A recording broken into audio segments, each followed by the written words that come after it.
ಕಾರವಾರ ಸಮೀಪದ ಗೌಡಗೆರೆ ಗ್ರಾಮ ಪಂಚಾಯಿತಿಯಲ್ಲಿ ನಡೆದ ಚುನಾವಣೆ ಪ್ರಕ್ರಿಯೆಯಲ್ಲಿ ಗ್ರಾಮ ಪಂಚಾಯಿತಿಯ ಒಟ್ಟು ಸದಸ್ಯರ ಸಂಖ್ಯೆ 16. ಉಪಾಧ್ಯಕ್ಷ ಸ್ಥಾನಕ್ಕೆ ಅನ್ನಪೂರ್ಣೇಶ್ವರಿ ಬಿ ತಿಪ್ಪೇಸ್ವಾಮಿ ಒಬ್ಬರೇ ನಾಮಪತ್ರ ಸಲ್ಲಿಸಿದ್ದರಿಂದ ಬೇರೊಬ್ಬರು ನಾಮಪತ್ರ ಸಲ್ಲಿಸಿದ ಕಾರಣ ಚುನಾವಣಾ ಅಧಿಕಾರಿ ಕೆಎಸ್ ಸುರೇಶ್ ಅನ್ನಪೂರ್ಣೇಶ್ವರಿ ಬಿ ತಿಪ್ಪೇಸ್ವಾಮಿ ಅವರನ್ನ ಅವಿರೋಧವಾಗಿ ಆಯ್ಕೆ ಘೋಷಣೆ ಮಾಡಿ ನಂತರ ಮಾತನಾಡಿದರು. ಇನ್ನು ಮಲ್ಲೂರಟ್ಟಿ ಗೌಡ್ರು ತಿಪ್ಪೇಸ್ವಾಮಿ ಮಾತನಾಡಿದ್ರು. ಗೌಡಗೆರೆ ಗ್ರಾಮ ಪಂಚಾಯಿತಿ ಸರ್ವ ಸದಸ್ಯರ ಸಮ್ಮುಖದಲ್ಲಿ ಉಪಾಧ್ಯಕ್ಷರಾಗಿ ಅನ್ನಪೂರ್ಣೇಶ್ವರಿ ಬಿ ತಿಪ್ಪೇಸ್ವಾಮಿ ಅವರನ್ನ ಅವಿರೋಧವಾಗಿ ಆಯ್ಕೆ ಮಾಡಿರುವುದು ಸಂತಸವಾಗಿದೆ. ಗೌಡಗೆರೆ ಗ್ರಾಮ ಪಂಚಾಯಿತಿಯ ಸರ್ವತೋಮುಖ ಅಭಿವೃದ್ಧಿಗೆ ಹೀಗೆ ಸಹಕರಿಸಿ ಎಂದು ಸದಸ್ಯರಿಗೆ ಮನವಿಯನ್ನ ಮಾಡಿದ್ರು.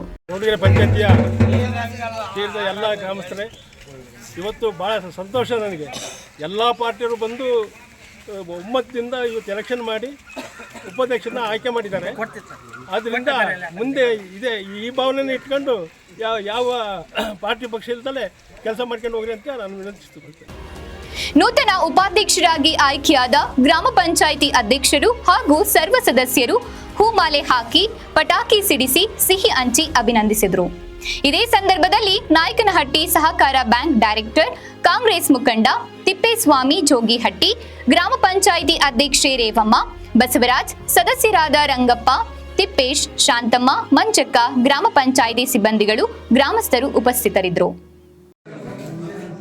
ಈ ದಿನ ಗೌಡಗೆರೆ ಗ್ರಾಮ ಪಂಚಾಯಿತಿ ಉಪಾಧ್ಯಕ್ಷ ಸ್ಥಾನಕ್ಕೆ ನಡೆದಂಥ ಚುನಾವಣೆ ಪ್ರಕ್ರಿಯೆಯನ್ನು ಬೆಳಗಿಂದ ಇಲ್ಲಿವರೆಗೂ ನಾವು ಪೂರ್ಣಗೊಳಿಸಿರ್ತೇವೆ.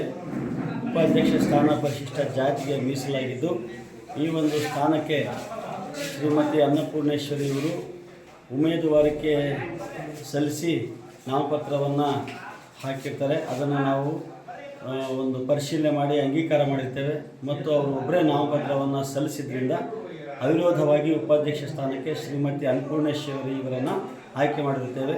ಚುನಾವಣೆ ಕಾರ್ಯಕ್ಕೆ ಸಹಕರಿಸಿದಂಥ ಎಲ್ಲ ಗ್ರಾಮ ಪಂಚಾಯತಿ ಸದಸ್ಯರಿಗೆ ಮತ್ತು ಚುನಾವಣೆಯ ಜವಾಬ್ದಾರಿಯನ್ನು ನಿರ್ವಹಿಸಲಿಕ್ಕೆ ಸಹಕರಿಸಿದಂಥ ನಮ್ಮ PDO ವೆಂಕಟೇಶ್ ಅವರಿಗೆ, ನಮ್ಮ ಶ್ರೀಧರ್ ಅವರಿಗೆ ಮತ್ತು ಗೌಡಗೆರೆ ಗ್ರಾಮ ಪಂಚಾಯತಿ ಎಲ್ಲ ಸಿಬ್ಬಂದಿಯವರಿಗೆ, ಗ್ರಾಮಸ್ಥರಿಗೆ ನಾನು ಕೃತಜ್ಞತೆಗಳನ್ನು ಅರ್ಪಿಸ್ತೇನೆ.